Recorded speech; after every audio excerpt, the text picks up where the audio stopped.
जा, मुर धड़कन के साज बन जा, मुर गीत के राग बन जा, मुर दिल के आवाज बन जा, मुर सपना के रानी ते, मुर सपना के रानी ते, जिंदगी माँ के हकीकत बन जा,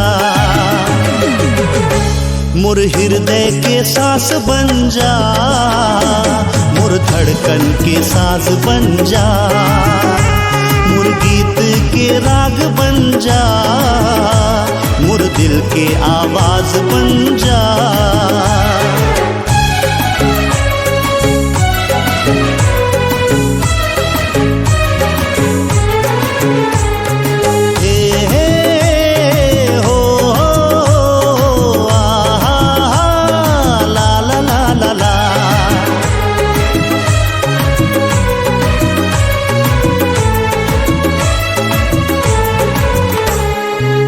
दिल में बसाए हो तोर तस्वीर, आके बदल दे न मोर तकदीर।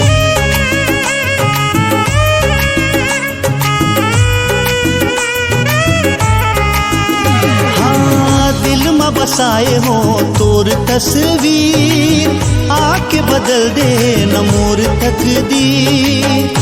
मोर डायरी के शायर ते, मोर डायरी के शायर ते, निकल के अल्फाज बन जा,